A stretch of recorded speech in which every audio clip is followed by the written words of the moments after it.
External factor, popularity का factor और बाकी फैक्टर सब मिल मिला के अब मुस्लिम लीग नून जो है उसके हाथ से पंजाब फिसल चुका है।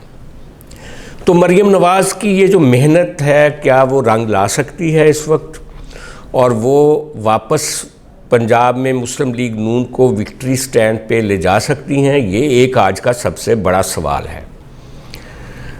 लेकिन मैं ये समझता हूँ कि ये बहुत ज़्यादा, अगर आप देखें उस ज़माने को 90s का और आज के ज़माने का पंजाब जो है वो बहुत मिलता जुलता है। 89 और 88 के इंतखाबात में पंजाब से पीपल्स पार्टी की सीटें ज़्यादा थीं और IJI की सीटें कम थी पंजाब में। लेकिन उस वक्त इस्टेब्लिशमेंट ने तमाम इंडिपेंडेंट लोग जो थे वो मियां नवाज़ शरीफ के साथ खड़े कर दिए और पीपल्स पार्टी के फारूक लगारी जो थे वो इलेक्शन हार गए थे। अगरचे उनके पास असेंबली में पीपल्स पार्टी के पास एक सादा अक्सरियत थी, लेकिन वो जो मेजॉरिटी वोट था वो मियां नवाज़ शरीफ ले गए, क्योंकि बहुत सारे ग्रुप्स और बहुत सारे आज़ाद लोग जो थे वो इस्टेब्लिशमेंट ने मियां नवाज़ शरीफ के पीछे खड़े किए और मियां नवाज़ शरीफ वज़ीर आला बन गए। और जब मियां नवाज़ शरीफ वज़ीर आला पंजाब बन गए तो उसके बाद वो 2 ही साल के बाद वज़ीर आज़म बन गए इस मुल्क के। और यूँ पंजाब से पीपल्स पार्टी को मियां नवाज़ शरीफ साहब ने बज़रिया इस्टेब्लिशमेंट यहाँ से भगा दिया। और इस मामले में भी काफ़ी टाइम लगा। जब 93 में पीपल्स पार्टी वापस वफाक में आती है, वज़ीर आज़म बनती हैं मोहतरमा बेनज़ीर भुट्टो, इलेक्शन होते हैं, तो उसके नतीजे में पीपल्स पार्टी की सीटें इतनी ज़्यादा नहीं थीं कि वो पंजाब में हुकूमत बना सकें। उस वक्त की एक जुनेजो लीग थी जिसमें मंजूर वट्टू उनके पार्लिमानी लीडर थे, शायद आपको याद होगा, उनके पास और हामिद नासिर चट्ठा, इन लोगों के पास इतनी सीटें थीं कि वो पीपल्स पार्टी के साथ मिल के उन्होंने हुकूमत बनाई थी। और उस वक्त मंजूर वट्टू साहब ने पावर शेयरिंग जो पीपल्स पार्टी के साथ की थी, मंजूर वट्टू के पास 15-16 सीट्स थीं और बाकी जो 150 सीट थी वो पीपल्स पार्टी की थी। लेकिन मंजूर वट्टू ने मोहतरमा बेनज़ीर भुट्टो को इतना ज़िद किया कि उनको बाद में मंजूर वट्टू को तब्दील करके तालिब नकई को लेकर आना पड़ा। यानी एक कंप्रोमाइज्ड गवर्नमेंट बेनज़ीर भुट्टो साहबा बना सकी थी पंजाब में। और फिर उसके बाद भी आपको पता ही है क्या हुआ।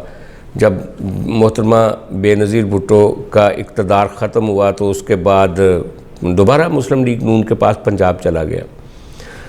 तो मेरा कहने का मतलब ये है कि पंजाब जो है वो आज इसी तरह जैसे कभी पीपल्स पार्टी को मियां नवाज़ शरीफ ने और इस्टेब्लिशमेंट ने मिल के पंजाब से निकाला था, आज मियां नवाज़ शरीफ की पार्टी को यहाँ से पंजाब से अल्टीमेटली एक तरह से उनके पाँव फिसल चुके हैं।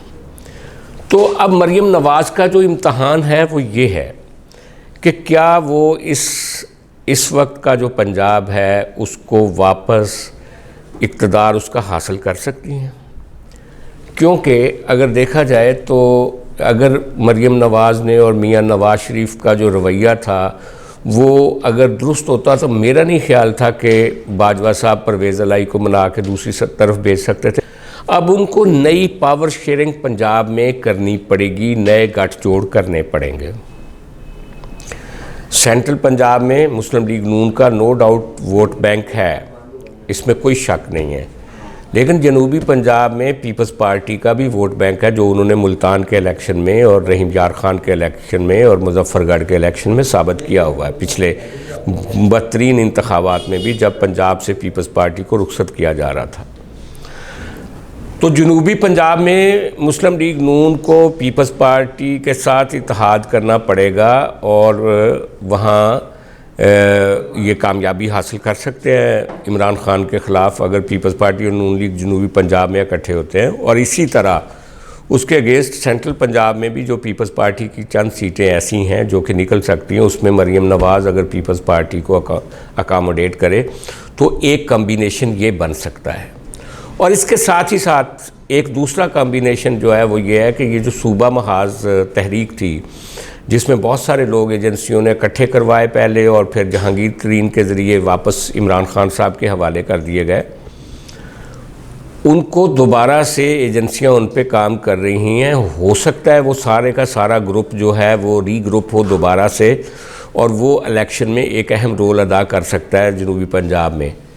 तो उनकी एक हमायत भी जो है वो मरियम नवाज़ अगर हासिल कर सकें और पीपल्स पार्टी के साथ मिलकर काम कर सकें, और इसके साथ साथ जो मुख्तलिफ जो इलेक्टेबल्स हैं पंजाब में जिनकी फैमिली की सीट्स हैं, कोशिश करें कि वो इनके पावर पॉलिटिक्स के इस बहाव में वो इमरान खान की तरफ ना चली जाए। तो इनके लिए एक तो ड्राइंग रूम पॉलिटिक्स है वो भी इनको करनी चाहिए साथ ही साथ, और पब्लिक की पॉलिटिक्स भी करनी चाहिए। और अदरवाइज़ अगर आप देखें तो जो लहर है महंगाई की वजह से एक लहर है, या एक वो जो आप मज़लूमियत की कहानी इमरान खान साहब रोज़ सुनाते हैं, उसके नतीजे में पंजाब का जो यूथ है, पंजाब की जो नौजवान वोटर हैं जितने भी, वो सारे के सारे जो हैं वो अब मुस्लिम लीग नून से बिदक चुके हैं। ये काफ़ी बड़ा चैलेंज है। तो ये इस चैलेंज को अक्ल से, दानिश से, समझबूझ से, जज्बातियत से नहीं, वो जज्बातियत जलसों के लिए होनी चाहिए मरियम नवाज़ साहबा की, वो ठीक है, लेकिन जो हर पंजाब की सारी डिवीज़नों का में अगर देखा जाए तो हर डिवीज़न का अलग एक डायनामिज़म होता है। तो उनके ऊपर एक रिसर्च भी इनको करवाने की ज़रूरत है।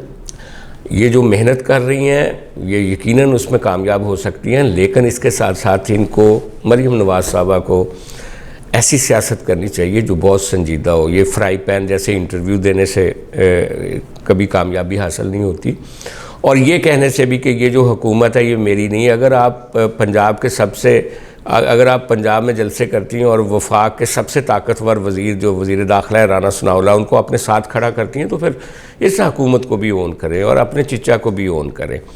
ठीक है, आप लोगों को सच बताएं कि ये जो महंगाई है इसकी रीज़न क्या है और इस महंगाई से हम कैसे बाहर निकल सकते हैं। कोई रोड मैप देना पड़ेगा। मुस्लिम लीग नून को लोगों को ज़्यादा अच्छी अपनी कम्युनिकेशन जो लिंक्स हैं वो लोगों के साथ बनाने पड़ेंगे। आप सिर्फ अदलिया पे इल्ज़ाम लगा के, एस्टैब्लिशमेंट पे इल्ज़ाम लगा के और मियां नवाज शरीफ के साथ होने वाली ज़्यादतियों का जिक्र करके ये इलेक्शन नहीं जीत सकते। इलेक्शन जीतने के लिए अब आपको मल्टीपल चीज़ों पे भरोसा करना पड़ेगा।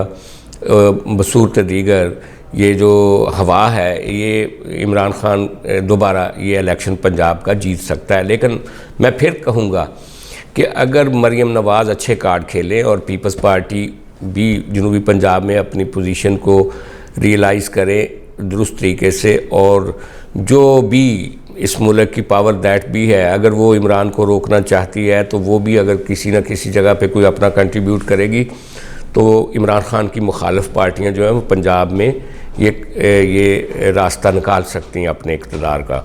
बहुत मुश्किल रास्ता है और ख़ास तौर पे मरियम नवाज़ का टास्क बहुत मुश्किल है, और यही कहा जा सकता है अगर वो मेहनत करेंगी तो कुछ ना कुछ ब्रेक थ्रू ज़रूर होगा।